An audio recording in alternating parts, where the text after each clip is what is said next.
సచివాలయంలో ఇంత దారుణమా? ఫైళ్ళ మూవింగ్ వెరీ స్లో. మిగిలిన అన్ని శాఖల్లో న్యూ సేమ్ సీన్. అన్ని శాఖల్లోనూ same scene. General administration utter flop. Renewals, promotions, finance clearance లో ఇబ్బందులే. మొరపెట్టుకుంటున్న మంత్రులు, ఎమ్మెల్యేలు. ఆఫీసర్ల నిర్లక్ష్యం ప్రభుత్వానికి చిక్కులు వస్తా ఉన్నాయట. సచివాలయంలో నిర్లక్ష్యం కళ్ళకి కట్టొచ్చినట్లు కనపడతా ఉందట. ఒక ఫైల్ మూవ్ అవ్వాలన్నా, ఏ పని జరగాలన్నా కూడా గతంలో ఎక్కువ ఉండేది ప్రచారం. కాంగ్రెస్ ప్రభుత్వం వస్తే ప్రభుత్వ ఉద్యోగులకి చాలా ప్రశాంతంగా ఉంటది. ఇక వస్తారు టైంకి పోతారు ఆరాంసే. కానీ బీఆర్ఎస్ ప్రభుత్వం ఉన్నప్పుడు మాత్రానికి అధికారుల మీద ఎక్కువ ప్రెజర్ పడింది, ఒత్తిడి పడింది అని చెప్పి ఎన్నో ఊహాగానాలు వచ్చినాయి. మళ్ళీ ఇప్పుడు వాటినే నిజం చేస్తున్నట్టు కనపడతా ఉన్నది అధికారులు. సచివాలయంలోనే అధికారులు ఇంత నిర్లక్ష్యంగా ఉంటే ఇక మిగతా ఆఫీసులలో ఎట్లుండాలి? అవునా కాదా?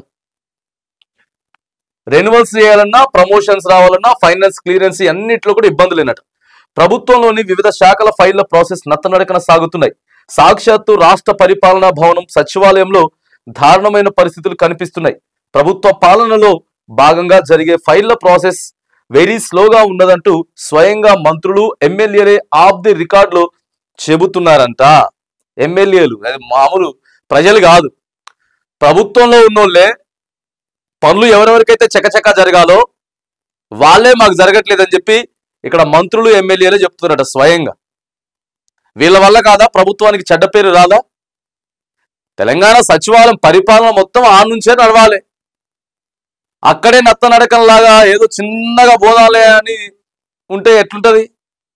అధికార పార్టీ ఎమ్మెల్యేలు, మంత్రులే అక్కడ ఉన్నటువంటి అధికారుల మీద కంప్లైంట్లు చేస్తా ఉన్నారట, పని చేయట్లేరు అని. మరి ఎక్కడ ఉన్నది మరి వ్యత్యాసం? ఏడా?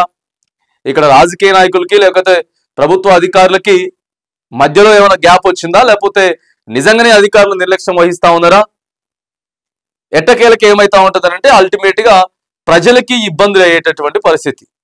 ప్రజల కోసమే కదా పరిపాలన. అటు మంత్రులైనా, ఎమ్మెల్యేలైనా, లేదా ఇటు సచివాలయంలో పనిచేసే ఉద్యోగులైనా. అక్కడ కిందకి వెళ్ళేసరికి ప్రజల పనులు స్లోగా అవుతా ఉంటాయి. రెగ్యులర్ ఫైళ్ల దగ్గర నుంచి కీలకమైన ఫైళ్ల పరిస్థితి కూడా ఇదే తరహాలో ఉన్నది. సెక్రటరేట్ లోని 7వ పేజీలో ఉన్న చూద్దాం. మరి ఇంత నిర్లక్ష్యం ఎందుకు వహిస్తున్నట్లు? ఇంత నిర్లక్ష్యం ఎందుకు వహిస్తున్నట్లు? లేకపోతే ఎవరు చెప్పాలి? మరి దీనికి సమాధానం ఎవరు చెప్పాలి? సచివాలయంలోని అన్ని శాఖల్లోనూ ఇదే సీన్ కనిపిస్తున్నదట. మంత్రులు ఫోర్స్ చేస్తున్నా ఆఫీసర్లు పట్టింపు లేనట్టు వ్యవహరిస్తున్నారనే ఆరోపణలు వినిపిస్తున్నాయి. ప్రభుత్వం నుంచి ఆదేశాలు ఉన్నా కింద స్థాయి నుంచి పై స్థాయిలోని కొందరు ఆఫీసర్లు ఫైళ్ల ప్రాసెస్ లో సీరియస్నెస్ చూపడం లేదు. తద్వారా renewals, promotions, recruitments, finance clearance ఇలాంటివన్నింటిలోనూ ఇబ్బందులు వస్తున్నట్లు ప్రజాప్రతినిధులు వివరిస్తున్నారు. ఫైళ్ల ప్రాసెస్ డిలేపై మంత్రులు, ఎమ్మెల్యేలు మొరపెట్టుకుంటున్నారు. దీని వలన ప్రభుత్వ పాలన మందగిస్తుందనే విమర్శలు మొదలయ్యాయి. ఆఫీసర్లు చేస్తున్న నిర్లక్ష్యానికి సర్కారుకు బ్యాడ్ నేమ్ వస్తున్నది. చిన్న ఫైళ్ల ప్రాసెస్ కూడా సగటున తక్కువలో తక్కువ నెల రోజుల సమయం తీసుకుంటున్నట్లు ఇటీవల ఏకంగా ఓ మంత్రి అధికారులపై ఫైర్ అయ్యారు.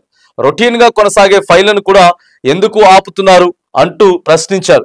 దాదాపు 2 నెలల పాటు సొంత శాఖలోనే ఓ ఫైల్ తిరగడంపై మరో మంత్రి అసంతృప్తిని వ్యక్తం చేసినట్లు తెలిసింది. అధికారులు ఎందుకు ఇలా వ్యవహరిస్తున్నారు? ప్రభుత్వానికి, ప్రజలకు నష్టం జరుగుతుందని తెలిసినా మొండిగా వ్యవహరించడానికి గల కారణాలు ఏంటి అనే కోణంలోనూ కొందరు మంత్రులు ఆరా తీయడం గమనార్హం. అధికారుల అత్యుత్సాహంపై సీఎంకు కూడా ఫిర్యాదు చేసేందుకు ఉత్తర తెలంగాణకు చెందిన ఓ మంత్రి రెడీ అయినట్లు కూడా తెలుస్తా ఉందట. సొంత శాఖల్లోనూ డిలే, ఇట్లా డైరెక్ట్ గా ఇక జిఐడి కూడా అట్టర్ ప్లాఫ్ అయిపోయిందనట. అంటే ప్రతి విషయంలో ఏది చేయాలన్నా కూడా సచివాలయంలో చాలా దారుణంగా ఉన్నది. అధికార పార్టీ మంత్రులు, తర్వాత ఎమ్మెల్యేలే వెళ్ళి అక్కడ కంప్లైంట్ ఇచ్చేటటువంటి ప్రయత్నం, వీళ్ళ మీద కంప్లైంట్ ఇచ్చేటటువంటి ప్రయత్నం అయితే అవి కూడా జరుగుతూ ఉన్నాయట. ప్రయత్నాలు కూడా జరుగుతూ ఉన్నాయి. ఇప్పటికైనా సరే గతంలో కూడా సిఎస్ హెచ్చరించిండ్రు, ముఖ్యమంత్రి గారు హెచ్చరించిండ్రు, అధికారులు చాలా జాగ్రత్తగా పనిచేయాలి, ఒళ్ళు దగ్గర పెట్టుకొని పనిచేయాలని చెప్పేసి కూడా చెప్పిర్రు. అయినా కూడా తీరు మారట్లేదట. మరి ఏం జరుగుతూ ఉన్నది? ఇంత మంచి అవకాశం వచ్చింది, తెలంగాణ సచివాలయంలో పనిచేసేటటువంటి అవకాశం వచ్చిందనంటే చాలా మంచిగా ఫీల్ అయి పనిచేయాలి ప్రజల కోసం. అట్లా పని చేయకుండా ఇష్టం వచ్చినట్టు నడుస్తా ఉంది పరిపాలన అనేది మాత్రానికి. సో ఇక్కడైతే కనబడతా ఉన్నది. ఇప్పటికైనా సమావేశాలు నిర్వహించండి, ఒక కమిటీ, ఒక మీటింగ్ పెట్టేసేసి ఎవరెవరైతే అక్కడ కీలకమైనటువంటి అధికారులు ఉన్నారో వాళ్ళందరికీ కూడా మళ్ళీ ఆ స్వీట్ గా చెప్పేటటువంటి ప్రయత్నం అయితే ప్రభుత్వం చేసి, ఎందుకంటే అల్టిమేట్ గా ప్రభుత్వమే కదా, ప్రభుత్వమే తీసుకోవాలి దీని మీద సీరియస్ యాక్షన్. ఆ సొంత మంత్రులే ఎమ్మెల్యేలే ఇన్ని ఇబ్బందులు పడితే ఎట్లుంటది? ఇక ఏదేమైనా కానీ సెక్రటరియట్ లో జరుగుతున్నటువంటి పరిపాలన ఏదైతే ఉందో, అక్కడ పనితీరు ఏదైతే ఉందో పూర్తిగా మారితే గానీ సో కొంత ఇవన్నీ కూడా సర్దుకునేటటువంటి ఆస్కారం ఉంటుంది.